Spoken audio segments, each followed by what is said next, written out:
오늘은 한 걸음만 더 네 번째 시간인데요. 주제는 똑같아서 한 걸음만 더 3이라고 썼고 예배 관련해서 두 번째 시간입니다. 지금까지 한 걸음만 더 오래 걸어가자, 실천하자. 그래서 제일 먼저 뭐 했죠? 경건의 시간을 갖자. 두 번째가 뭐죠? 선교 후원하자. 세 번째는 예배인데요. 지난 시간에 이어서 두 번째 시간을 가지려고 합니다. 구약성경에 나와 있는 제사 제도는 오늘날 예배를 의미합니다. 구약성경에 5개의 제사가 있는데 그것은 다 예배입니다. 가장 기본적이면서도 모든 핵심적인 의미가 다 들어있는 예배는 번제입니다. 번제. 한번 따라합시다. 번제. 번제는 가장 일반적인 제사로 경건한 예배, 합당한 예배, 온전한 예배, 하나님이 기쁘게 받으시는 예배의 모습을 우리에게 알려주고 있습니다. 1장 3절, 5절 말씀 보면 여호와 앞에라고 하는 말이 나오는데요. 이것을 통해서 예배란 하나님 앞에 나오는 것이라는 것을 알 수 있습니다. 한번 따라합시다. 예배는 하나님 앞에 나오는 것이다. 4절, 5절 말씀 보면 속죄가 될 것이라 이런 말씀이 있습니다. 그래서 예배의 핵심 요소는 속죄입니다. 따라합시다. 예배의 핵심 요소는 속죄다. 그 다음에 6절부터 9절 말씀 보면 그 숫송아지를 잡을 것이요 이렇게 되어 있습니다. 잡는다고 하는 말은 죽인다는 말이거든요. 그래서 이제 하나님 앞에 예배를 드릴 때 소나 양이나 염소 그리고 이런 짐승들을 잡아가지고 드리게 되어 있습니다. 그래서 그 머리에 안수하게 되어 있습니다. 안수하고 목을 잘라 죽이고 가죽을 벗기고 완전히 분해시켜가지고요 불태워서 하나님 앞에 올리게 되어 있습니다. 그래서 이것을 화제라고 합니다. 불로 드린다고 해서. 번제라는 말 자체가 그런 의미가 있지만 아무튼 화제, 불로 태워서 드리는 예배가 번제입니다. 그런데 이 모든 것을 누가 하냐면 따라서 예배는 자기 자신을 잡는 시간입니다. 따라서 합시다. 예배는 나를 잡는 시간입니다. 예배는 나를 죽이는 시간입니다. 그래서 예배 시간에 나를 죽이고 나를 잡는 시간이기 때문에 말씀을 들으면서 나 자신을 늘 되돌아봐야 됩니다. 그래서 내 자신에게 하나님께서 좀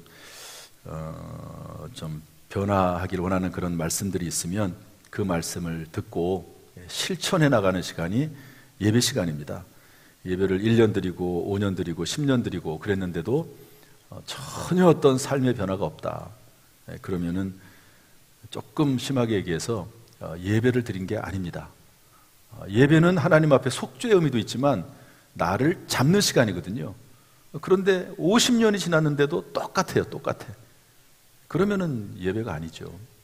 예배의 의미를 충족하지 못한 겁니다. 그래서 여러분 예배의 의미가 무엇인지를 알고 예배 시간마다 속죄가 이루어지고 나의 삶이 변화되는 시간 되기를 주님의 이름으로 축복합니다. 그리고 자기가 직접 도살하기 때문에요. 이것은 어떤 의미를 가지고 있냐면 예배는 신자 자신이 직접 해야 될 일입니다. 남이 대신할 수 없습니다. 아내가 대신할 수 없고 남편이 대신할 수 없고 자녀가 대신할 수 없고 부모가 대신할 수 없습니다. 부모가 예배드린다고 나도 예배드리는 게 아닙니다. 각자 자신이 하나님 앞에 드려야 된다는 것을 알려주고 있습니다. 이게 이제 번제인데요. 이 안에 사실 중요한 내용들은 다 들어 있습니다. 그런데 예배가 또 있거든요. 우리가 주일 예배 있고 나서 수요예배, 금요기도회, 새벽예배, 셀예배 있듯이 예배의 5가지 요소, 예배는 5가지가 있습니다. 그 중에 하나가 소제입니다. 소제. 곡식으로 드리는 예배인데요. 왜 예배를 소제, 곡식으로 드리라고 할까? 그 이유는 가난한 사람들을 위한 제사가 소제입니다. 여러분 예배 드리러 올 때 뭐를 가지고 나와야 되죠? 소 한 마리 가져와야 돼요. 소. 여러분 소 가져오셨어요? 그 다음에 양이나 염소. 가난한 사람들은 새 잡아요. 새. 그것도 없는 사람, 그것도 드릴 수 없는 가난한 사람들은 뭘 가져오냐면 곡식을 가져오는 곡식. 그래서 하나님 앞에 나와서 예물을 드리면서 예배를 드리도록 꼭 그렇게 했습니다. 중요한 요점은 뭐냐면 부자나 중산층이나 가난한 자라고 해도 반드시 속죄의 제사, 속죄의 예배를 드려야 된다는 것입니다. 예외 없이 반드시 해야 될 사명이 있습니다. 속죄 하는 거, 다시 말해 예배 드리는 거, 지상대명, 선교환하는 거, 각자의 개인적 사명이 있습니다. 그런 것들은 반드시 해야 된다. 하나님 앞에 예배 드리는 데 있어서 나는 가난하기 때문에 하나님 앞에 예배 드릴 수 없습니다. 예물을 드릴 수 없기 때문에 예배 드릴 수 없습니다. 이렇게 말하는 사람에 대해서 하나님은 그래? 그러면 소제라도 드려, 소제라도 곡식이라도 드리면서 하나님 앞에 예배 드려, 이렇게 말씀하고 있는 것이죠. 우리가 늘 이런 예배의 깊은 또 중요한 요소들을 충족하면서 예배 드릴 수 있기를 주님의 이름으로 축복합니다. 세 번째로, 여기까지는 지난주에 드린 말씀이고요. 세 번째로는 화목제라고 하는 예배가 있습니다. 한번 따라합시다. 화목제. 다시 한번 화목제. 화목제는 화목하게 하심을 감사함으로 드리는 예배입니다. 이게 도대체 왜 생겼을까요? 왜 화목제가 필요할까요? 화목제는요, 속죄, 죄와는 무관합니다. 죄와는 무관해요. 그런데 그냥 하나님 앞에 예배 드리면서 무언가 드리고 싶어요. 또 무언가 드리면서 하나님 앞에 예배하고 싶어요. 이유가 없어요. 그냥 하나님, 지난 한 주간 동안 고맙습니다. 감사합니다. 나를 지켜주시고 우리 가정을 지켜주시고 생업을 지켜주시고 평안하게 다시 이번 주일날 나와서 하나님 예배 드릴 수 있도록 하시니 감사합니다. 그냥 이유가 없어요.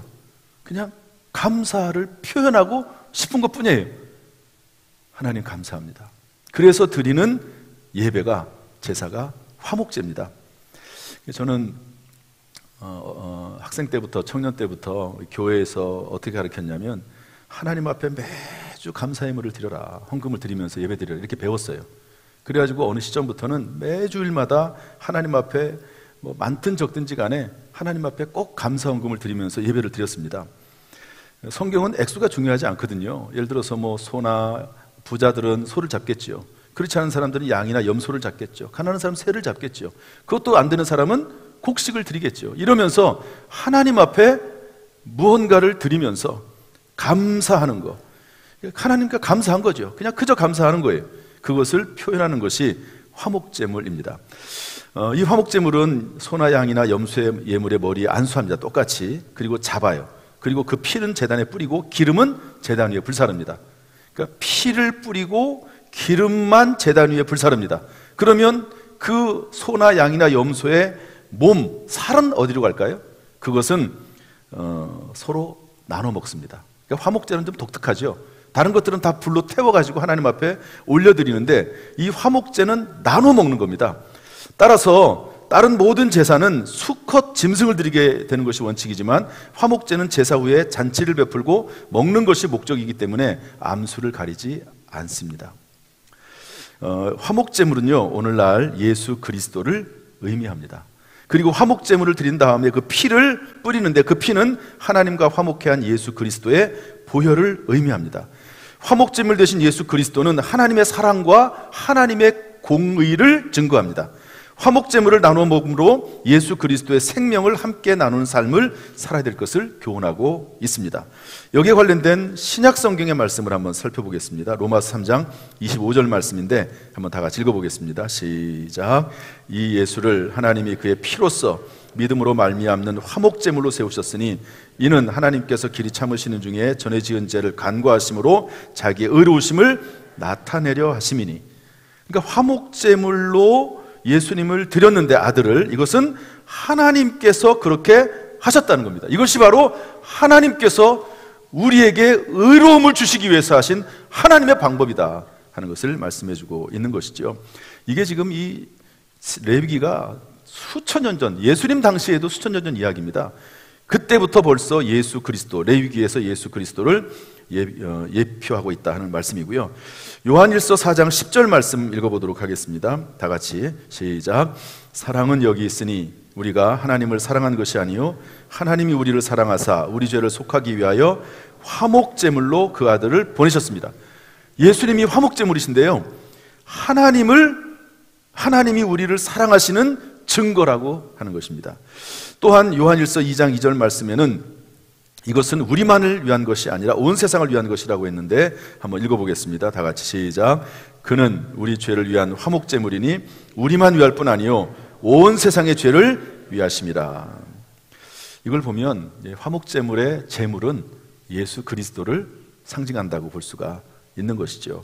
그리고 이것은 절대적으로 그 예수 그리스도로 말미암은 그 은혜에 대해서 감사를 하나님 앞에 드리는 것으로 우리가 오늘날 이해할 수 있습니다. 그래서 데살로니가전서 5장 16절 18절 말씀 보면 항상 기뻐해라, 쉬지 말고 기도해라, 범사에 감사하라. 이것이 그리스도 예수 안에서 너희를 향하신 하나님의 뜻이다. 저는 이것을 여기다가 조금 더 이렇게 해석을 붙이고 싶은데요, 이것이 화목제물로 이 땅에 오신 예수 그리스도, 그 예수 그리스도 안에서 너희를 향하신 하나님의 뜻이니라. 우리와 하나님과를 화목하게 하신 예수 그리스도, 화목제물이 되어서 우리를 위해서 죽으신 예수 그리스도, 그분으로 말미암아 우리가 살아야 될 모습, 항상 기뻐하라, 쉬지 말고 기도하라, 범사에 감사하라, 이것이 하나님의 뜻이라는 거죠. 여러분, 우리는 화목제물 되신 예수 그리스도 때문에라도 우리가 하나님 앞에 늘 감사하고 기뻐하고 기도하는 사람이 될 수밖에 없는 줄로 믿습니다. 네 번째 예배는요, 속죄제의 예배입니다. 속죄제. 참, 속죄제는 왜 필요할까요? 이미 번제가 이미 속죄제거든요. 소제가 이미 속죄제입니다. 그런데 감사제는 그래 뭐 감사자야 뭐 그냥 감사하고 싶어서 하나님 앞에 예배 드리는데 누가 말리겠습니까? 그런데 속죄제는 왜 필요하지? 다른 것 제사에서 이미 속죄 예배를 다 드렸는데, 여러분, 속죄제는요, 고의적이지 않은 죄, 부지 중에 알지 못하는 중에 지은 죄, 무지로 알지 못해서 지식이 없어서 지은 죄에 대해서 깨달았을 때 용서받기 위해서 드리는 예배입니다. 내가 죄인지 몰랐어요. 사는데 죄인지 몰랐어요. 그런데 나중에 알고 보니까 그게 죄네요. 그러면 아이고 하나님 죄송합니다, 몰라서 그랬네요. 그리고 끝내는 게 아니고 뭘 하느냐? 하나님 앞에 제사 드리는 거, 예배 드리는 겁니다. 또 소 잡아야 돼요. 양 잡아야 돼요. 그러니까 죄는 안 짓는 게 좋아요. 한번 봐야죠. 정말인가? 우리 4장 13절 14절 읽어보겠습니다. 4장 13절 14절 다 같이 읽어보죠. 시작. 만일 이스라엘 온 회중이 여호와의 계명 중 하나라도 부지 중에 병마여 허물이 있으나 스스로 깨닫지 못하다가 그 범한 죄를 깨달으면 회중은 숫송아지를 속죄제로 드릴지니 이것을 회막 앞으로 끌어다가. 부지 중에입니다. 부지 중에 몰랐어요. 나중에 알고 보니까 죄네요. 그러면 예배 드리는 겁니다. 그 다음에 23절 말씀 보겠습니다. 4장 23절 시작. 그가 범한 죄를 누가 그에게 깨우쳐주면 그는 흠없는 수염소를 예물로 가져다가. 누가 깨우쳐주면. 예배 시간에 설교를 들어보니까 죄인지 몰랐는데 죄네요. 그러면 하나님 앞에 예물 드리면서 예배 드려야 됩니다. 제사 드려야 됩니다. 그 다음에 또 있어요. 4절 말씀 읽어보겠습니다. 4절 말씀 다 같이 읽어보죠. 5장 4절입니다. 5장 4절 시작. 만일 누구든지 입술로 맹세하여 악한 일이든지 선한 일이든지 하리라고 함부로 말하면 그 사람이 함부로 말하여 맹세한 것이 무엇이든지 그가 깨닫지 못하다가 그것을 깨닫게 되었을 때에는 그 중 하나에 그에게 허물이 있을 것이니 이 중 하나에 허물이 있을 때에는 아무 일에 잘못하였노라고 자복하고 그러고 나서 소나 양이나 염소를 또 잡아야 됩니다. 깨달았을 때 특별히 마지막에 5장 4절은 언어의 문제까지도, 그러니까 말을 잘못하는 것도 죄예요. 말을 잘못하는 것도.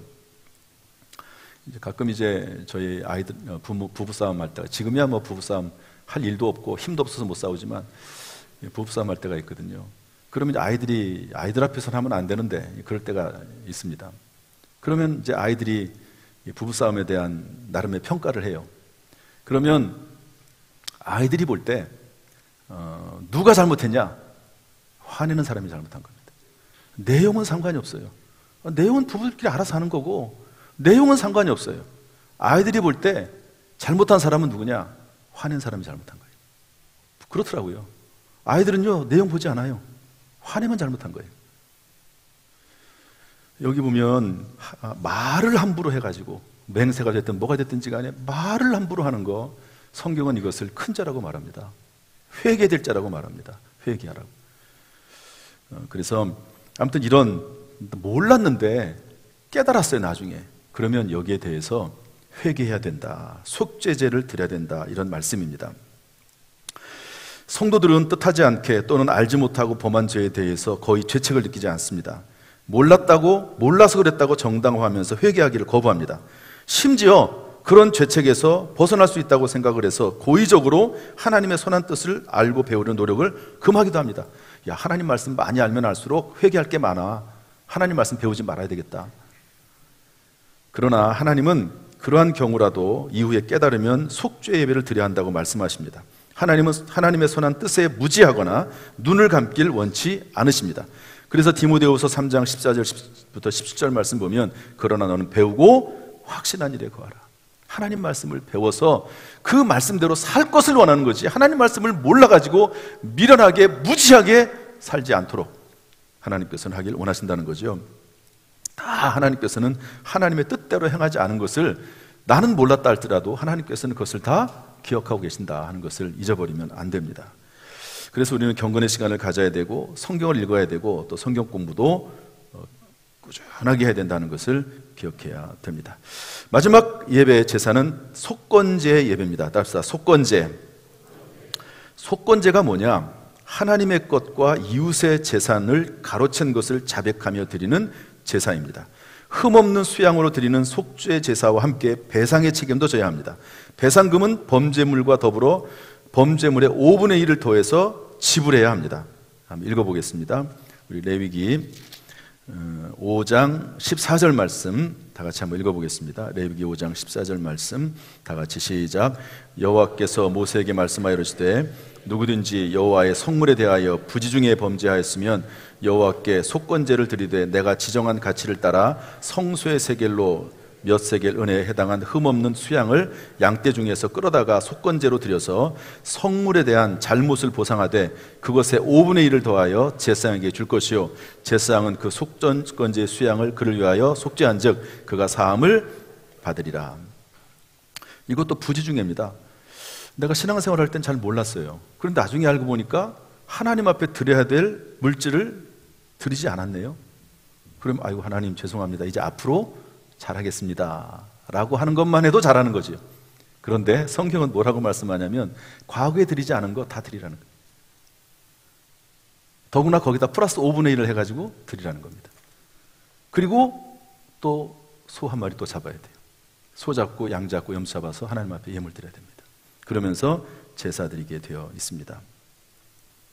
참 이 구약시대에는 엄청나게 제가 볼 때는 엄격했던 것 같아요. 엄격했습니다. 그리고 이제 레위기나 이제 읽어보면 민수기 읽어보면 알겠지만 특별히 주일성수, 우리로 말하면 주일성수 안 하잖아요. 그러면 죽이게 돼 있습니다. 주일성수 안 하고 안식일 지키지 않으면 죽이라고 돼 있어요. 엄격합니다. 지금 뭐 주일날 안 드린다고 뭐 죽이진 않습니다. 그러니까 염려하지 마시는.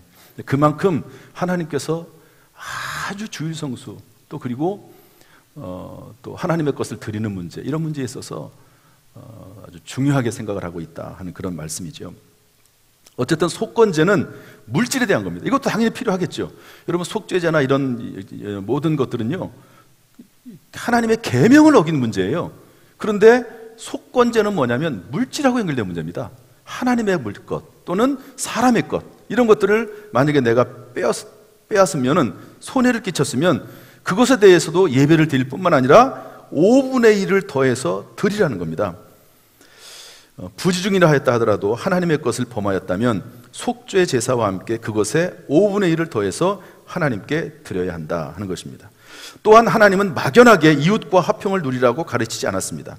성도는 그리스도를 믿음으로 구원을 받았을지라도 타인에게 피해를 끼칠 수 있습니다. 그때 그리스도인은 자신의 과실을 인정하고 그에 상당하는 피해를 보상해 주어야 한다는 겁니다. 이것이 우리가 드려야 할 사회 안에서의 사람과 사람 사이의 관계에 있어서 드리는 영적 예배다 하는 것을 알려주고 있습니다. 로마서 12장 1절 말씀 보면 그러므로 형제들아 내가 하나님의 모든 자비하심으로 너희를 권하노니 너희 몸을 하나님이 기뻐하시는 거룩한 산 제물로 드리라. 그러니까 몸을 드리는, 삶 속에서 우리의 몸을 드리는 그 모습이 바로 영적 예배라고 말씀을 하고 있습니다. 유명한 이야기가 있죠. 삭개오라고 하는 사람이 세리장입니다. 그 당시에 세금 걷는 사람인데 지탄을 받았습니다. 동족들에게 세금을 걷어가지고 유대인들에게 세금을 걷어서 로마에 바치는 사람들인데 착복을 하는 사람들이 대부분이었거든요. 삭개오가 키가 작아가지고 예수님을 좀 보고 싶은데 예수님 볼 수가 없어요. 그러니까 나무 위로 올라가죠. 그때 예수님께서 삭개오를 내려오라고 하고 그 집에 들어갑니다. 그때 삭개오가 뭐라고 말을 하냐면 누가복음 19장 8절에서 이렇게 말합니다. 삭개오가 서서 주께 여짜오되 주여 보시옵소서 내 소유의 절반을 가난한 자들에게 주겠사오며 만일 누구의 것을 속여 빼앗은 일이 있으면 4배나 갚겠습니다. 이렇게 말을 하거든요. 그런데 그렇게 할 필요가 없습니다. 왜냐하면 다른 사람에게 손해를 끼쳤으면 원금을 돌려주고 거기다 플러스 5분의 1만 하면 됩니다. 그런데 삭개오는 어떻게 하겠다고요? 4배를 더 주겠습니다. 가난한 자들에게 내 소유의 절반을 팔아서 드리겠습니다. 예수 믿는, 예수님이 자기의 집에 들어오는 것이 너무 감사하고 고마워서, 우리로 말하면 예수 믿게 된 것이 너무 감사해서 자기의 소유의 반절을 팔아서 가난한 사람들에게 나눠주고, 그리고 잘못한 것 있으면, 재물 손에 끼친 것 있으면 거기에 4배로 내가 갚겠다, 이런 말씀이거든요. 이 삭개오는 예수님을 집으로 모신 것에 대해서 감사하는 것을 이렇게 표현했다 하는 것을 알 수가 있습니다. 진짜로 구원받은 거죠. 그래서 이런 말 하는 분이 있습니다. 지갑이 열리지 않으면 아직 회개하지 않은 것이다, 이렇게 말하는 분들도 있습니다. 그만큼 물질은 생명이거든요. 주님을 위해서 이렇게 바칠 수 있다고 하는 것은 진짜로 예수님을 만난 겁니다. 삭개오가. 그런 의미입니다. 여러분, 이런 예배들의 모습들을 회복할 수 있기를 주님의 이름으로 축원합니다. 말씀을 마치겠습니다. 어제 어떤 분이 저를 찾아오셨어요. 전도사님을 통해서 기도받고 싶어서 기도해달라고 저에게 찾아왔습니다. 그러면서 뭐라고 얘기하냐면, 목사님 두렵습니다. 왜 그런지 모르겠는데 너무너무 두렵습니다. 근심이 됩니다. 무슨 일이 생길 것만 같습니다. 그래서 막 너무 두려워하는 모습이 얼굴에 역력해요. 무슨 일이 꼭 생길 것 같대요. 너무 두렵대요. 무섭대요. 그런데 이분은 누구냐면, 제가 만날 때마다 새벽기도 나오라고 하는 분입니다. 제가 성도들을 만날 때 새벽기도 나오라고 하지 않습니다. 근데 이분은 만날 때마다 제가 새벽기도 나오라고 그래요. 왜 그런 마음이 들은지 몰라요. 어쨌든 이분은 새벽기도 나와야 될 분이에요. 옛날에는 새벽기도를 잘 나왔는데 요즘 안 나와요. 그래서 제가 만날 때마다 새벽기도 나오세요. 새벽기도 나오세요. 안 나오면 안 됩니다. 성도님은 새벽기도 나와야 될 분입니다. 그래서 제가 계속 얘기를 해요. 그런데 안 나와요. 제가 한 10번은 얘기했을 거예요, 아마. 안 나와요. 그러면서 와가지고 목사의 말은 안 들으면서 기도를 해달라고, 두렵다고, 근심된다고, 무슨 일이 생길 것만 같다고, 그리고 찾아왔어요. 제가 성경 말씀을 전해줬습니다. 빌립보서 4장 6절 7절 말씀인데, 아무것도 염려하지 말고 오직 모든 일에 기도와 간구로 너희 구할 것을 감사함으로 하나님께 아뢰라. 그리하면 모든 지각에 뛰어난 하나님의 평강이 너희 마음과 생각을 지키실 것이다. 기도하면 감사하게 되고, 감사하면 평안이 찾아온다. 염려, 두려움이 생기면 기도하라는 하나님의 신호다. 염려 대신 기도해라. 기도하지 않기 때문에 염려와 두려움을 이기지 못하는 거다. 기도해라. 제가 좀 꾸지람을 했습니다. 그랬더니 이런저런 이유를 대요. 새벽기도 못 나오는 이유.